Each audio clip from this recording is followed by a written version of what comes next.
All right, guys, let's pick up where we left off yesterday. Yesterday we were talking about our lists of numbers. So in your homework tonight, there's going to be a couple questions that say they give a scenario and they say like there's a prairie full of cows. They don't tell you the number of cows that are in there, but they say there's a number of them. Categorize the number that is representative of cows. Is it a real number? Is it a natural number? Is it a whole number? That kind of thing. So if I'm thinking about number of cows, that could be maybe in the courtyard, I would count them, right?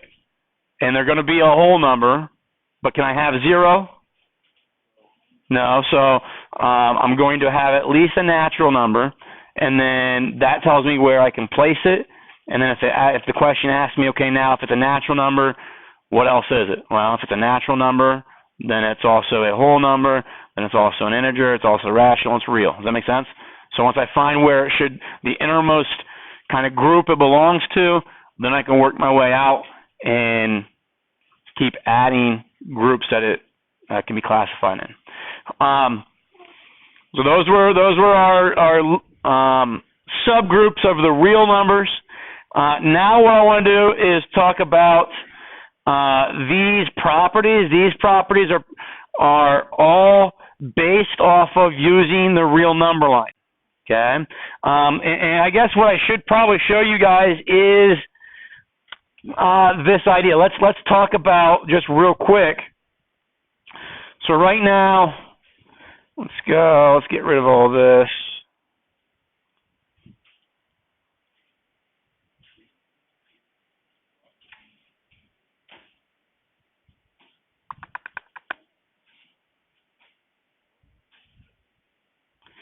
Okay, so if I go, I'm going to plot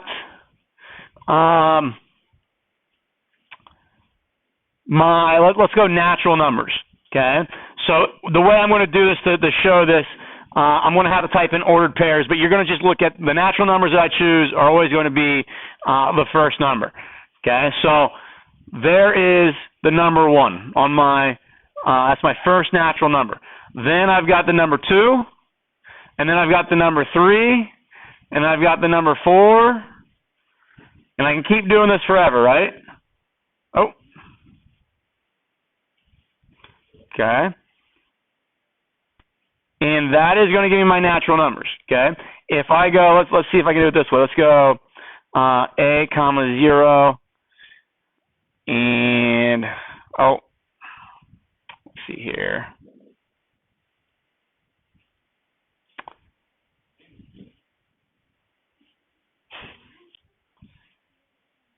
Go B, so B, comma, 0. Okay, create a slider. That's what I want. So, object properties. Let's go from 1 to, if I make it 20, go by increments of 1. Okay, so what this is going to allow me to show you is as I move this point, can I see it moving down there on the letters?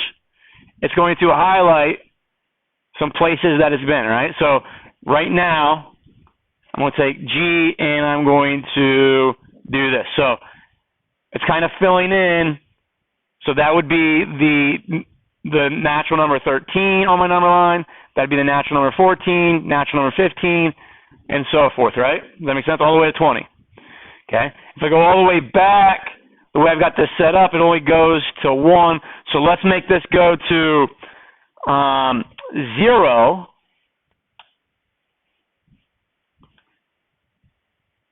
and now that gives me my natural numbers from 0, or sorry, my whole numbers from 0 to 20. So now I've got my whole numbers up there, right? So if I wanted my integers, so making this list a little bit bigger, let's make this thing go to integer is now negative 20. And if I start doing that, so that was 0 to 20, right? 0 to 20. Now I've got negative 20 to positive. Let me zoom out a little bit so you can see all of it. But that's negative 20 to positive 20. Now it's a more in-depth number line, right? But are there still gaps up there in that number line? Okay? So what I'm going to do is I'm going to try to fill those gaps in by making this thing jump between negative 20 to 20, but let's go by like 1/4. And if I do that, does that fill in more spots on my number line? But are there still gaps in my number line? Now those gaps are like, there's quantities of like 1/8, 2/3, okay, other fractions that we would need to fill in. So there's an infinite number of gaps up there. But if I start filling those in, I'm still going to have some gaps. And the gaps that I'm going to have are our irrational numbers like radical, 2, and pi, and that kind of stuff, right? But if I'm able to put all of those in, that number line becomes a solid line. Does that make sense? Okay, by highlighting those things. When we talk about our real numbers, that solid line, all the way from negative infinity to positive infinity with no gaps, no holes, is our real number line. And then all of these properties that we're going to talk about can be applied to any of those numbers off that list. Okay? So we've got some key terms here. You guys have probably heard the phrase or the word opposite, right, in math? Like if I ask you, what is the opposite of multiplication, you tell me what? Division. If I say, what's the opposite of subtraction, you tell me addition, right? Okay. That's actually not the best terminology to use, okay? You use it in like 4th grade, 5th grade because opposite makes sense to us at that point, right? The word inverse doesn't make a whole lot of sense at the 4th grade, 5th grade level, okay? Inverse is really what we're looking for. Now, some textbooks, even the high school textbooks, still say opposite operation, but I'm going to use inverse operation. The word inverse means undoes or something to that effect. Does that make sense? Okay. So when I say additive inverse, okay, we're then thinking about, okay, what thing do I add to something to undo it? Okay. So let's say I start with a number A. So it says for any number A, should say for any real number A, the additive inverse is the opposite of A. Okay? So think about this. Give me a number. 2. Okay? So 2 is the first thing I heard. So if I say A is 2, so A is 2, then its additive inverse is negative 2. Does that make sense? Does that give me 2 plus negative 2? Does that give me 0? Yep. That's a specific case for the additive inverses. This is what we call the general case, when we just use letters like A and B and C, things that are arbitrary, that we don't know what they are. But it allows us to argue then that no matter what you choose, 2, 3, 4, give me another number. You're on tape.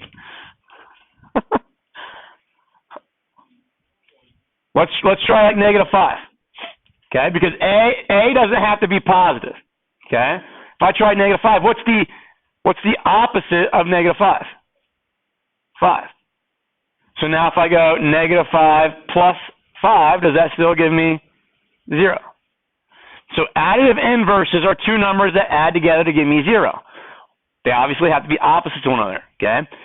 So inverses are operations that undo each other. I'm still going to use the word opposites, but I'm going to refer to numbers as being opposite. Does that make sense? Okay? That's where I don't want us to get confused in thinking operations are opposite. Well, does that mean that multiplication in one instance is positive and in one instance it's negative? Because that's how I think about opposite numbers. So it's inverses for the operations and the word opposite for the actual specific values. Okay? So that's something we can do? All right. The next one is called multiplicative inverse.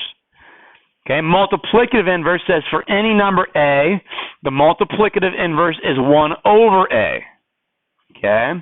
Now, A can be a natural number, it can be a whole number, as long as it's not 0. It can be an integer, it can be any real number that we want. Okay. It says when we take A and multiply it by 1 over A, we get the product of 1. Okay? So multiplicative inverses are two numbers that multiply together to give you 1. Okay? Now, aside from 1 times 1, Give me two numbers that multiply together to give you 1. Aside from 1.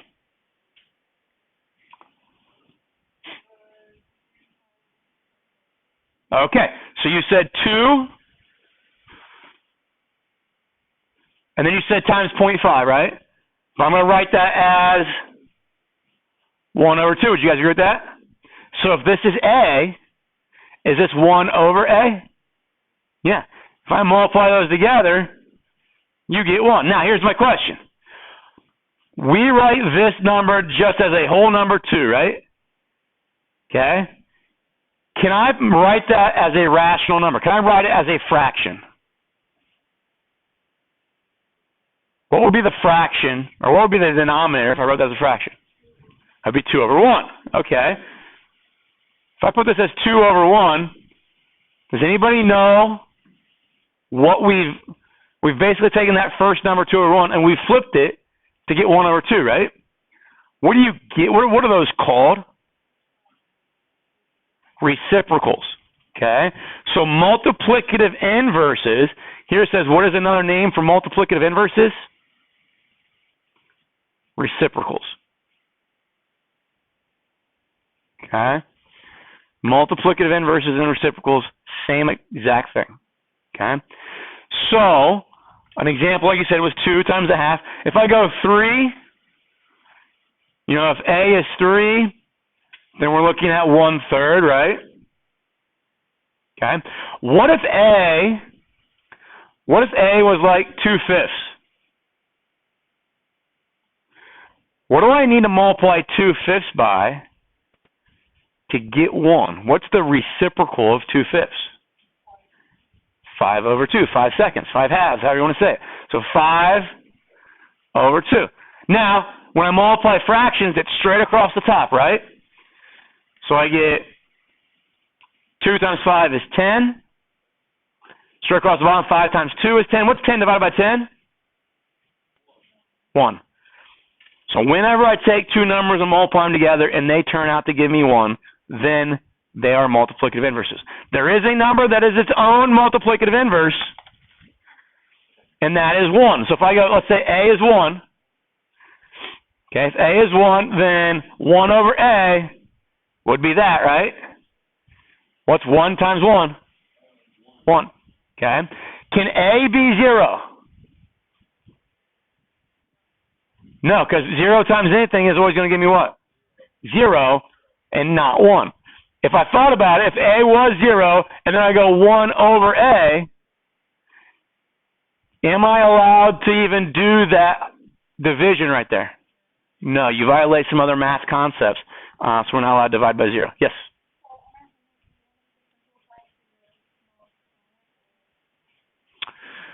So on your homework tonight, all it's going to do is it's going to give you it'll give you 2/5 times 5 halves equals 1, and it's going to have a list of vocabulary words to choose from.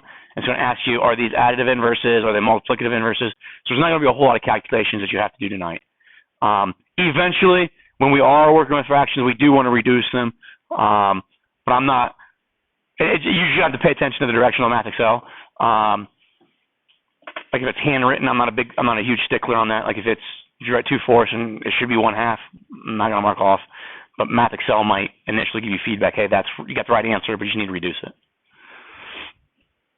All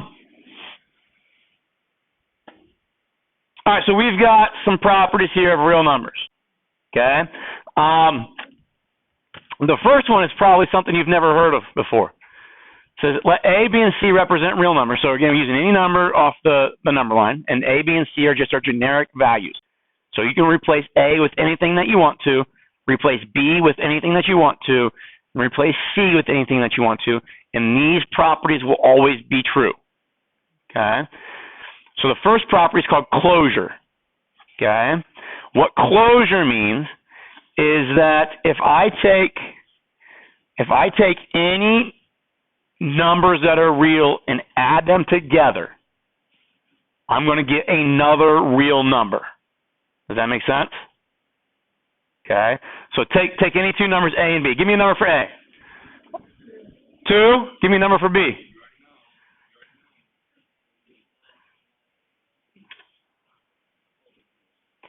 If I go 2 plus 79, okay, that gives me 81, right? That number there was in our real list. Okay, it was on our real number line, right? 79 was on our real number, or real number line, or our real number group. Okay, when I add them together, they give me 81. 81 is also in that group. Does that make sense? So you add two things together, and it should give you a sum that is also in the group that those two things came from. That's called closure. Okay. Not every operation has closure. You notice only addition and multiplication are up there, right? Think about subtraction. Give me, let's just use these two things here. Is 2, let's do it this way. Instead of talking about the real numbers, let's just talk about the whole numbers. Okay, so if I'm talking about the whole numbers, those are 0, 1, 2, 3, so forth, right? Okay. If I take, let's say, 3 minus 7, would you agree that 3 is a whole number? Would you agree that 7 is a whole number? What's that difference? -4. Okay, if closure existed on the whole numbers through subtraction, -4 better be in this list. Is -4 in that list? No. Okay, so what we say, whole numbers are not closed under subtraction. Okay, which isn't really a concept, guys, that we're going to deal a whole lot with.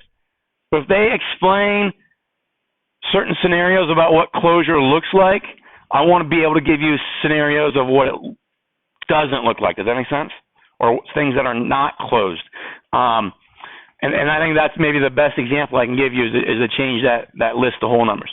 The idea with addition here, I can't take any two. So if I take like A to be 5 and B to be -12, those are both real numbers. 5 plus -12 is -7. -7 is a real number, right? So when they say addition here is closed, because B and A can take on negative values, and adding a negative is the definition of subtraction, subtraction is also closed on the real numbers. So you take two numbers and add them together, you should get a real number.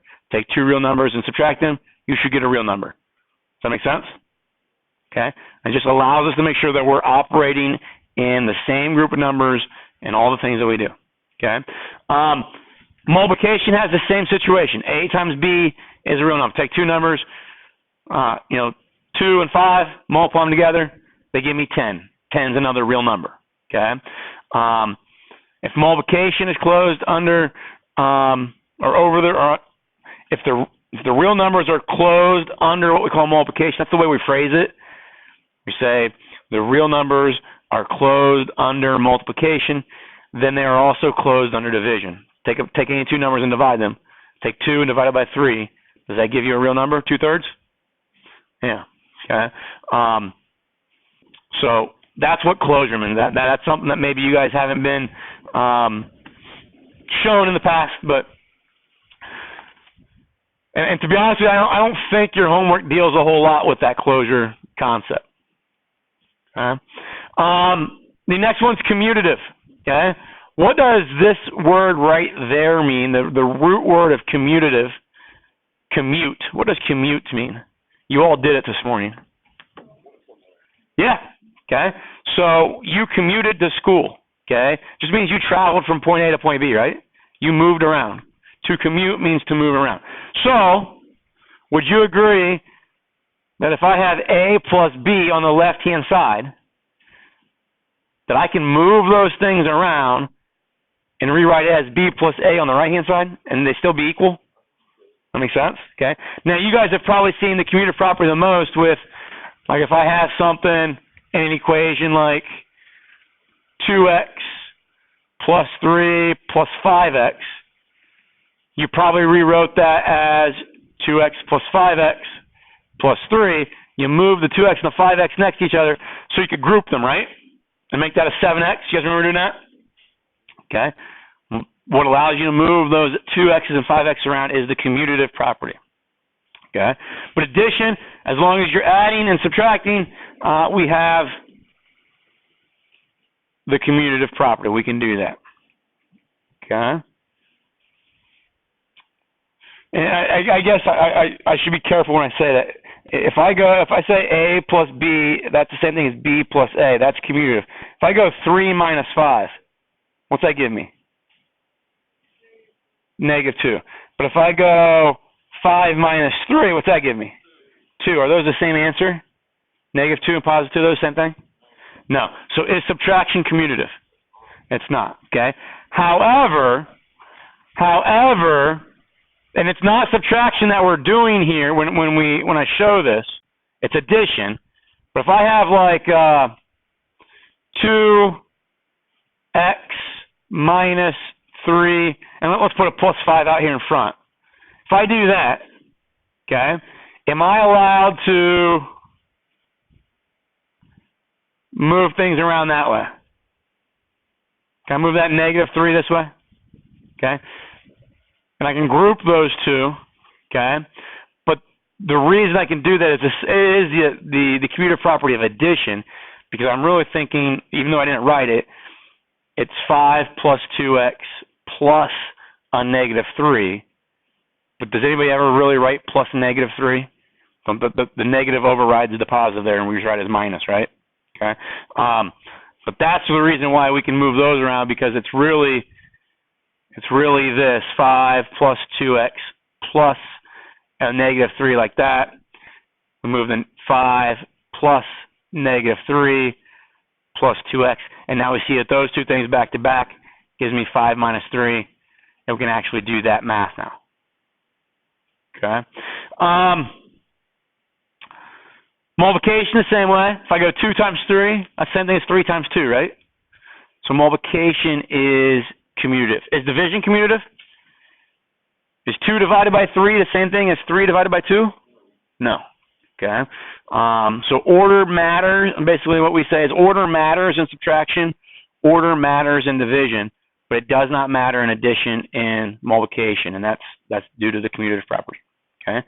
The associative property, the way I think about it is, I work on the second floor. These other teachers are my associates. They're the people I associate with. I group myself with them. Does that make sense? Okay. So the associative property allows you to regroup things. Okay. So if I had 3 numbers, let's say like 5 plus 3 plus 2, and I just rewrite that as 5 plus 3 plus 2 that way, but I put my parentheses around different spots. So the parentheses tell me what to do first, right? So there it tells me to add those together. I get 8, correct? 8 plus 2 then gives me 10, correct? So on the left-hand side, I get 10. On the right-hand side, the parentheses tell me to do 3 plus 2 first, right? Is that 5? I got 5 plus 5, right? Is that still 10? So the associative property allows me to group things and still get the same result through addition. Okay. Multiplication, same way. Multiplication says if I go 2 times 3 times, let's say, a third, something like that. Okay. And I group those. That should be the same as 2 times 3 times a third. Okay, now if I look at the left-hand side, I've got, it's going to tell me to do 6 and then 6 times a third, right? That makes sense? That might be hard for us or not all that convenient, but if I understand that the associative property allows me to group things differently, why does it make sense over here on the right to group as 3 and a third? Those are what to one another? They're reciprocal, so they should multiply together to give me what? They should give me 1, right? Isn't that multiplication a lot easier than 2 times 3? Or a lot easier than the 6 times a third that's going to happen when I have to go here? Multiply those together, I get 1. 1 times 2 is just 2, right? Does that make sense? So the commutative and the associative properties, their benefit to us if we foreshadow a little bit, okay, is that they are going to make our mental math easier.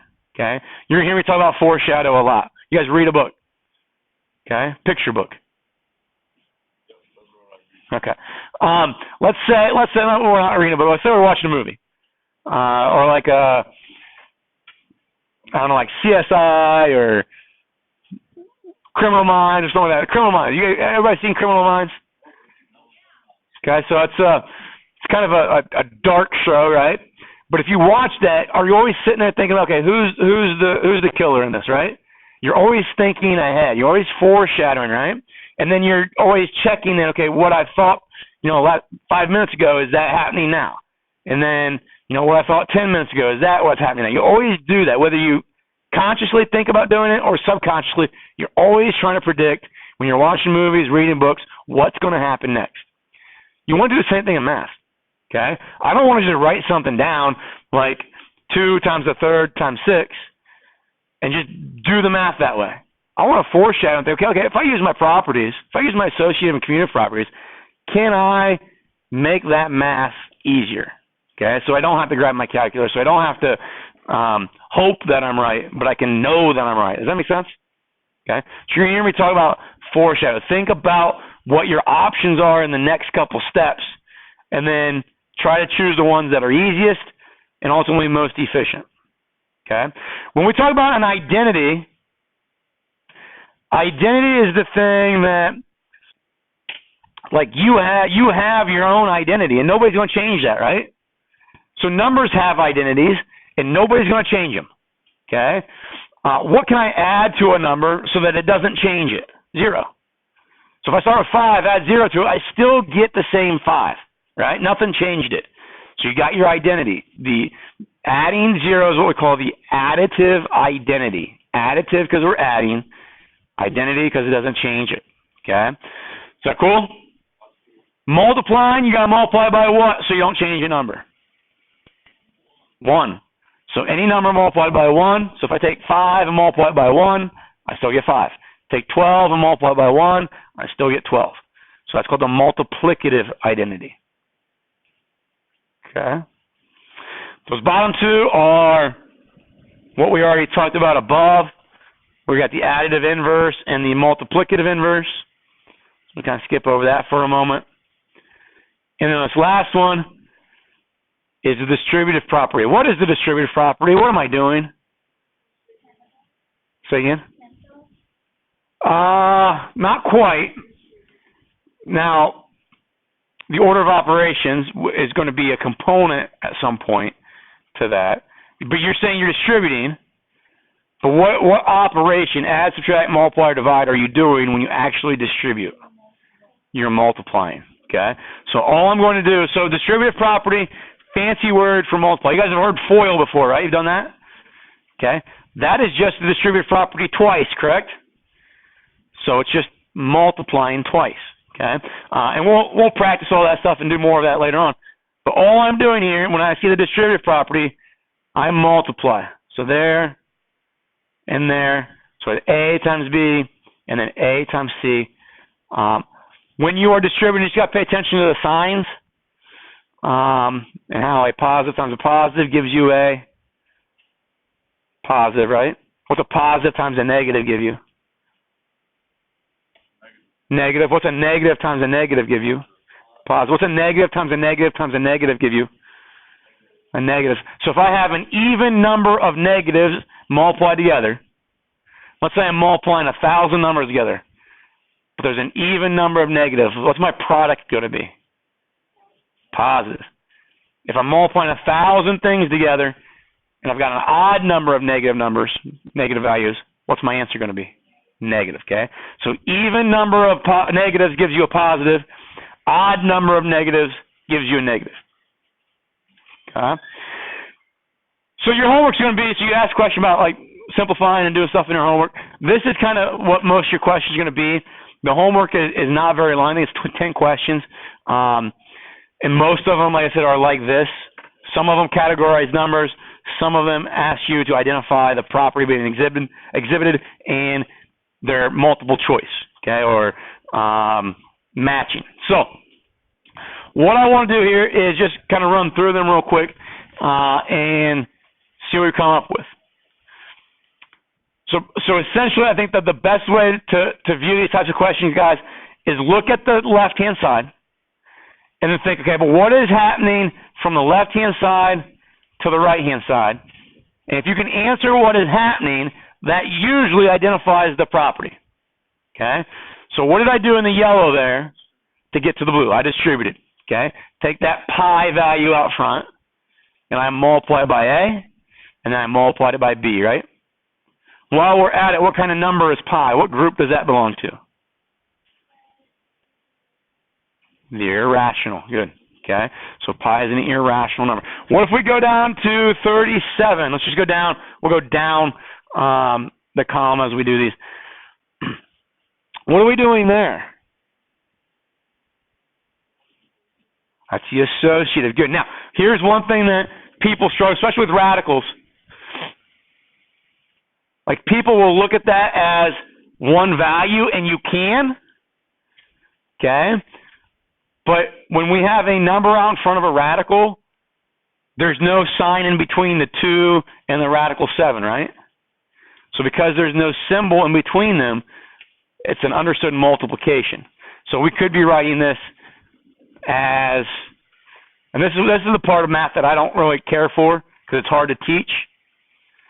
But 2 radical 7 means exactly that, times my radical 3.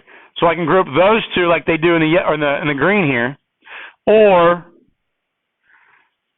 we can group those two. Okay? So that is this 37 is the associative property. That's good. What about 39? Additive identity. Okay, we're adding 0. We're not changing the negative radical 5. What do we do there? Commutative. Now, they put parentheses around the negative 10. Not sure why they do that. I think they're trying to throw you off. Because usually the movement of parentheses, a lot of times people think associative right away, right? Because we're trying to group things. I think they're trying to throw you off there. But the only thing that happens is that we move those around. Okay. But it does show you that if you're going to move things around, like if I'm going to move this 10 to behind the 4, when you move numbers, you move the sign that goes with them. Okay? What about the bottom one? Or no, about 38, middle one. Say again? Commutative. Commutative of multiplication in this case, right? Okay? And the last one. Multiplicative inverses or reciprocals if that's an option. So stuff kind of makes sense? Okay? If you just think about math, and you guys have done this in Algebra 1, and then you did it for a couple weeks, and you kind of tailed off of actually using, like in class, this terminology. I will use the terminology of the associative, the commutative, distributive. I'll use that terminology throughout the entire year. So I want to make sure that we're all on the same page. And when I say that, you know what I'm exactly talking about, and then it's just not going over your head, and you're ignoring that piece of critical information. Okay. There is an assignment in Math Excel. Like I said, it's 8 or 9 questions. You can get it done now. You guys get out of here at what, 45? 40? That's 7 minutes. You could probably get I'm not going to say you get it done, but I'm not going to say you wouldn't get it done in 7 minutes. But you can work on that. That's due not tomorrow, but the following day. Okay.